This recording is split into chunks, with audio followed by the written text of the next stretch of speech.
তৰণীৰ স্তব শুনি ৰঘুবৰৰ কোমল কলেবৰ অশ্ৰু জলেৰে বোৱাই দিলে। শ্ৰীৰামে ক'লে, হে মিত্ৰ বিভীষণ, লংকাত যে এনে ভকত আছে এতিয়াহে জানিলো। ইয়াৰ ওপৰত কেনেকৈ অস্ত্ৰ চলাম? এই বুলি কৈ হাতৰ ধনুষৰ পেলাই দিলে। পুনৰ ৰামে ক'লে, হে বিভীষণ, তোমাক কওঁ শুনা, এনে ভকতক মাৰি মই কেনেকৈ জীৱন ধৰিম? মিছাকৈয়ে মই সাগৰত সেতু বান্ধিলো।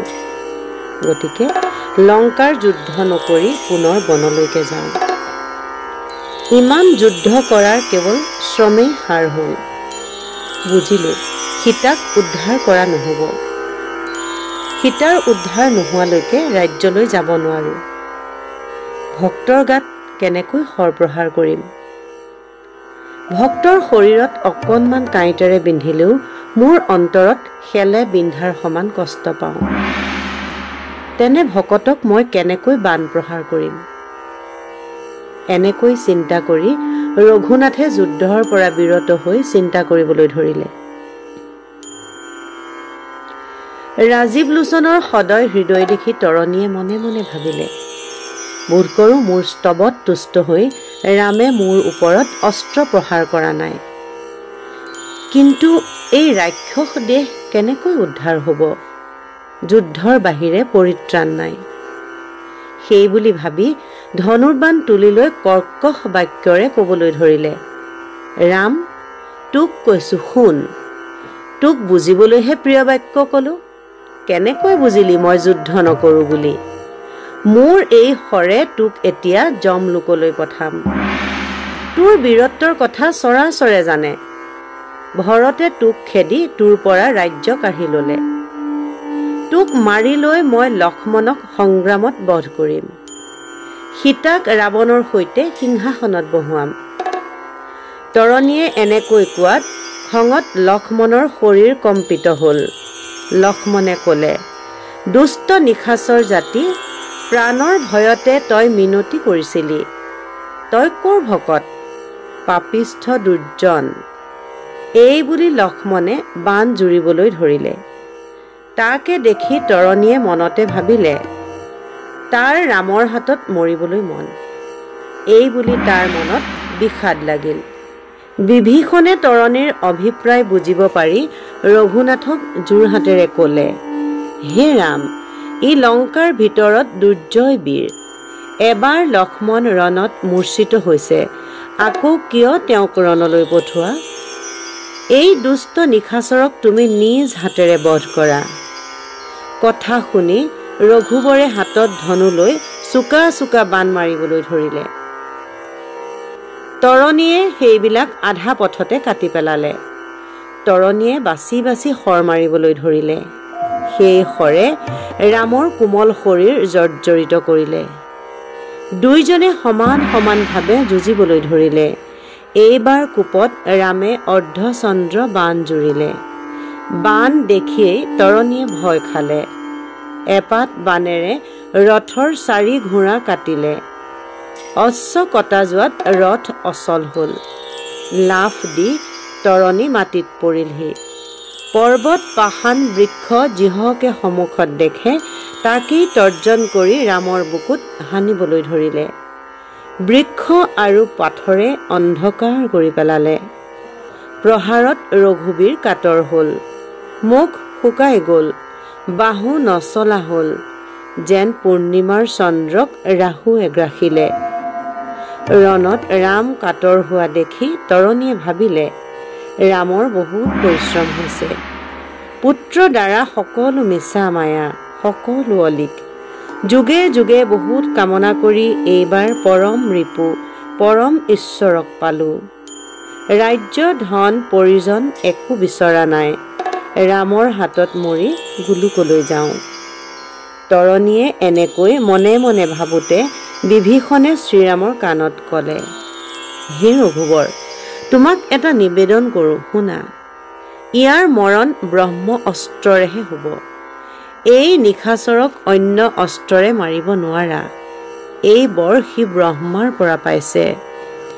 এনেকৈ শুনাৰ লগে লগে ৰাম কমল লোচনে ধনুত ব্ৰহ্মাস্ত্ৰ তুলিলে।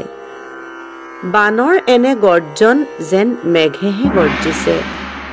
জয় ঘণ্টা বাজি বান বিমানত আহিল।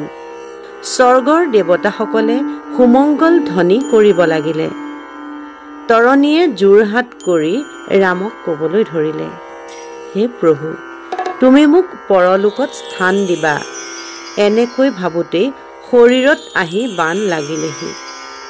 তৰণীৰ মুণ্ড কাটি 2 খণ্ড হৈ বীৰ পৃথিৱীত পৰিলে। তৰণীৰ কটা মুণ্ডই ৰাম ৰাম ক'বলৈ ধৰিলে। কপিসকলে ৰাম জয় শুভধ্বনি কৰিলে। বিভীষণে হাহাকাৰ ধ্বনি কৰি মাটিত পৰি গ'ল। অংগদৰ 2 চকুত নয়নৰ জল বাগৰিবলৈ ধৰিলে। শ্ৰীৰামে বিভীষণক ক'লে, হে মিত্ৰ, তুমি কিয় ইমান অধৈৰ্য হৈ কান্দিছা? তোমাৰ এতিয়া মনত কিহৰ দুখ? বিভীষণে ক'লে, হে প্ৰভু, তোমাক মই এটা কথা নিবেদন কৰোঁ। এতিয়া যি বীৰ মৰিলে সেয়া মোৰ পুত্ৰ তৰণীসেন। এনেকৈ কোৱা শুনি ৰঘুনাথেও কান্দিবলৈ ধৰিলে। তোমাৰ সন্তান বুলি আগতে নকলা কিয়? মই তোমাৰ পুত্ৰ বুলি জনা হ'লে কেতিয়াও যুদ্ধ নকৰিলোহেঁতেন। সেই বুলি দুয়োজনে শোকাকুল হৈ পৰিল। সকলো কপিয়েও তেওঁলোকৰ লগতে কান্দিব ধৰিলে। শ্ৰীৰামে ক'লে, হে মিত্ৰ, তোমাৰ ইমান কঠিন অন্তৰ। তুমিয়েই মোক কাণত ব্ৰহ্ম অস্ত্ৰ মাৰিবলৈ মন্ত্ৰণা দিলা। তুমি নিজেই নিজৰ সন্তানক বধ কৰিলা। আগতে কিয় বিবেচনা নকৰিলা? এতিয়া কি কাৰণে কান্দিছা? হে মিত্ৰ, শোক নকৰিবা, মন স্থিৰ কৰা। অনিত্য দেহৰ কাৰণে কিয় কান্দিছা? বিভীষণে ক'লে, হে প্ৰভু, মই পুত্ৰ শোকত কন্দা নাই। মই এই কাৰণে কান্দিছোঁ যে মই ধন্য। মোৰ পুত্ৰ পৰম পুণ্যৱান। সি তোমাৰ হাতত মৃত্যু হৈ নিৰ্বাণ লাভ কৰিলে। সি হয় বৈকুণ্ঠলৈ গ'ল, নাইবা গোলোকলৈ গ'ল। ৰাক্ষস দেহ ত্যাগ কৰি তাক মুক্ত কৰিলা। কুম্ভকৰ্ণ, অতিকায় আদি যিমান বীৰ আছিল, সকলোবিলাকেই পলকতেই শৰীৰ ত্যাগ কৰি গোলোকলৈ প্ৰস্থান কৰিলে। শত্ৰুতা ত্যাগ কৰি সকলোৱে উদ্ধাৰ হ'ল। মই শ্ৰীচৰণত সেৱা কৰি কি লাভ হৈছে? দেহ এৰিব পৰা হ'লে ময়ো বৈকুণ্ঠলৈ গমন কৰিলোহেঁতেন। কিন্তু ব্ৰহ্মাই অমৰ বৰ দিছে। এই পৃথিৱীত থাকিলে অনেক যান্ত্ৰণা পাব লাগিব। এইবিলাকৰ কাৰণেহে কান্দিছোঁ। শ্ৰীৰামে ক'লে, হে মিত্ৰ, তুমি দুখ নকৰিবা। তুমি আৰু মই একে, অন্য নহয়। সাধুৰ কাৰণে মৃত্যু আৰু জীয়াই থকা দুয়োটাই একে। ৰামৰ কথাত বিভীষণে ক্ৰন্দন সম্বৰণ কৰিলে। অন্যফালে ৰাৱণৰ দূতে গৈ ৰাৱণক তৰণীসেনৰ মৃত্যুৰ বাতৰি দিলেগৈ। তৰণীসেনৰ মৃত্যুৰ কথা শুনি লংকেশ্বৰ সিংহাসনৰ পৰা মাটিত পৰিলেহি। চেতন পোৱাৰ পিছত ৰজাই কান্দিবলৈ ধৰিলে।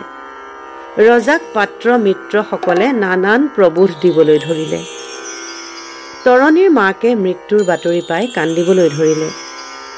নাৰীবিলাকে নিজ নিজ পতিৰ মৃত্যুত কান্দিবলৈ ধৰিলে। ৰাৱণে মন্ত্ৰণা কৰিছে, এতিয়া কাক পঠোৱা যাব?